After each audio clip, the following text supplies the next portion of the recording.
YouTube, what's good? Welcome to another episode of New York Prison Talks. If you're new to my channel, I ask that you please like and subscribe.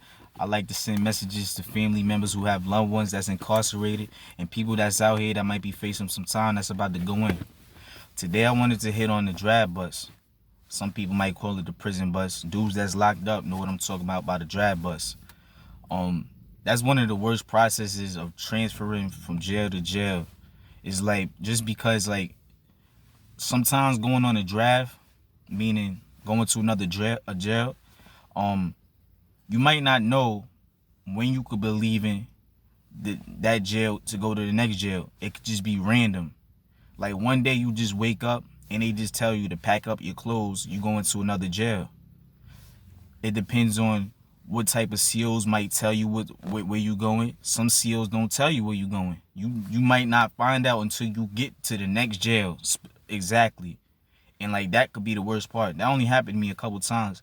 I've been on the draft bus a lot of times, but probably two or three times I didn't know exactly where I was going because the c.o.s didn't want to tell me. Most of the times, dudes might tell you that work in the draft rooms. Other dudes might tell you on paper they could see where you going. Or some c.o.s that's cool, that might fuck with you, will tell you. That will tell you where you going to the next jail. And it's like the whole process of you going to the next jail is like, it's like an anxiety. It could be either good or bad. It depends on what type of jail you going to. If you know you going to a good jail, like a medium or like a privileged jail, you more a little amped up about it. I mean, every jail you go to, it's like you get a little anxiety rush. I don't care who you are. Everybody feels that because you don't know exactly what you entering. It's like, I've been in a lot of disciplinary jails, but it's like, it's all the same type of people. Same circus, different clowns. I'm going to always say that. And it's like, when you go into another jail, the whole process of it could take hours. That's like a whole day of being on the drag bus because it's a lot of dudes that be on the bus with you. You start off getting strip searched. Once you get strip searched, you might be waiting in the bullpen for like a couple hours. And then you might get searched again. No, you're gonna get searched again. Once they start calling dudes to the buses they going, like if you in downstate, they might start calling dudes to where you going. You get strip searched first. Then you waiting in the bullpen for like 2-3 hours. Cause they strip searching everybody. It's probably like hundreds of people that gotta get strip searched. And I'm talking about for downstate. If you go into another facility and you in downstate, it's like every time you try to go to a new jail, you might have to go back to downstate or a reception jail and then have to go shoot back up to wherever you at to go to your next facility. Like no matter where you at. So if you was in Franklin and you trying to shoot and you trying to get to like let's say Elmira, you might have to go to downstate just to come back up to get to Elmira. I don't know why they do it like that, but that's how it works. Sometimes you could be on a draft for like 3-4 days, 2 to 3 days. Depends on where you going. Because if you up north or you down south and you trying to go somewhere out west in the state, you might have to be spending 3-4 days getting stuck overnight and have to sleep in a reception jail. And you don't have none of your property. This is why it's bad, because you don't have none of your property. You don't got none of your food. All you in is the exact state clothes that they give you. You got to eat all the mess hall food because you ain't have no food. You ain't got no choice but to eat the mess hall food. And it's like the whole process of you just being with different type of people for hours or it could be days, it gets annoying. And I could just imagine how they are right now with the COVID going on. Dudes getting on a bus. Like that's got to be crazy. Because when you get on a bus, you got to before you get on the bus, you got to get strip search. And then you got to get regular search. And then when they search you, then they got to shackle you one leg to the next man's leg. One handcuff, no, you get handcuffed to both of your hands. And then they put like a black blocks on it to make sure the cuffs don't come on you at all. And you shackle from one ankle to the next man's ankle. And it's like, that's trash. Like every time you walk, you gotta specifically walk with the guy because y'all gotta walk at the same time. Because if you walking fast and he's walking slow, that's gonna cut your ankles up. Cause the shackles are gonna cut your ankles up and it be hurting. And then y'all gotta walk the same pace. When you getting on the bus, it might be probably like 30. I don't know exactly how many people be on the bus, but just imagine a whole school bus just full of people, or like full of people. 2 seats, 2 people in every seat, from top to bottom. And it's like, well, back to the front. I said top to bottom. Back to front, and it's like you got a CO that sits in the back of the bus. He's watching everything. You got 2 COs and a sergeant that be up in the front part, and then you got the bus driver. And now, thing about the drab bus is it could get dangerous because it's a lot of dudes. It's a lot of dudes that like to cut, that will cut you. That's nice with the hands, meaning like they got the handcuffs on them, and they will still find a way to manage to try to cut you. A lot of times that happens when the police stop for a break, and it might be a rest break. They get grabbing lunch, cause you could be on a drab bus like for like 6 hours if you coming from like the Clinton area. If you coming from like Bear Hill, Franklin, Clinton, and you trying to get to downstate, that's automatically a 6-hour trip. It's automatically, just the drive is 6-hour trip, and it could be longer, and it's gonna be longer because it's a whole day process, because they gotta stop, and when they stop, that takes about a good half an hour for them to do the rest breaks and stuff like that. And it's like it just get crazy.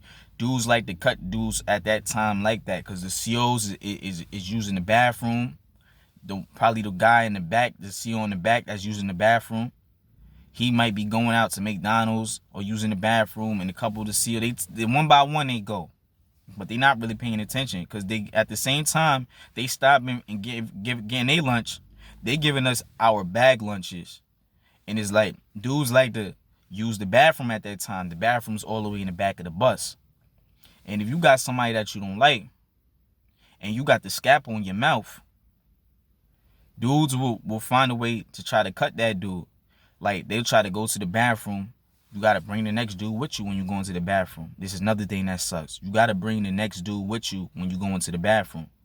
And it's like, when you go to the bathroom, he got to be walking with you one by one. Y'all walking there at a side angle.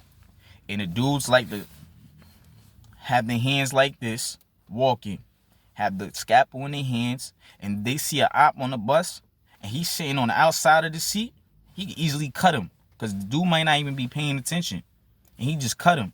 And what he gonna do? He can't do nothing. He's sitting down, he's shackled. He can't get up, try to fight. You can't do nothing.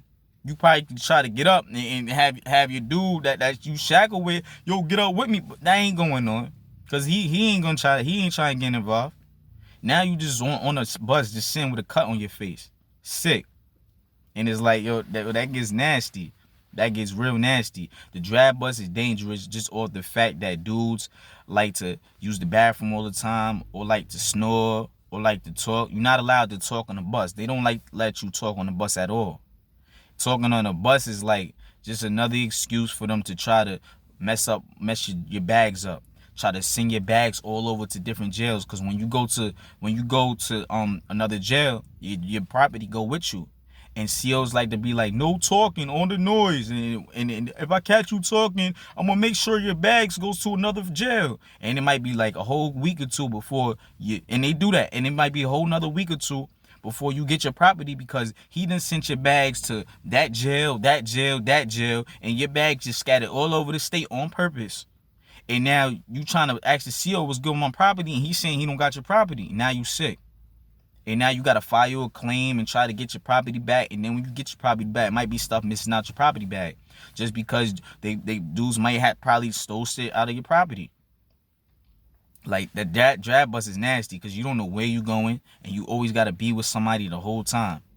And it's like, just entering a new jail, it's just, you get that anxiety rush, because you just be like, damn, I'm really about to go to a new facility. Actually, and you could have been comfortable in the last jail you was in, and just randomly they just tell you, pack your bags up, you want to drive. Pack your bags up, you go into another jail. And it's like that's scary. It could be scary if you probably crip, and that's dead ass shit. I'm not trying to talk shit. and you probably crip, or you probably got mad beef with people and shit. The best thing to do when you on the draft budget, don't say nothing to people. You just mind your business, go to sleep. If you know you ain't got no enemies and stuff, just go to sleep. I went to sleep a lot. That just kills the whole time away. It tries to kill the time away. The draft bus, it be a lot of bumps on the roads and stuff, be waking you up. And then when you get on the bus, you just looking up. You looking to see as much as possible, because that's like the first time in a long time you really seeing people. You seeing cars. You seeing towns. They take specific routes where you don't see as much. But if you go into the jail that got the jail exactly in the town, like you might see a lot. Like Elmira has the jail in the town. You gonna see the town before you enter the jail. And it's like, it's the whole experience. It could be good and fun if it's short, because you get to see a lot of people. But if it's a long drive and you don't know where you going, and you just on a bus for like 8 hours, you gonna be mad. You're gonna be mad. Dudes like to use the bathroom and take a shit, and you gotta smell that, or you gotta be right there.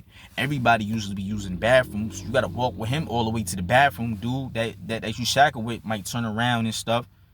Well, they're gonna turn around. But y'all gotta be mad close. You basically on him while he taking a piss. If he taking a shit, the c.o.s might unshackle you. If depending on the c.o.s and stuff is good, he might unshackle you real quick and you go use the bathroom by yourself. Sometimes I done seen it. And then that's only when they stop the bus and use the brake for the rest breaks.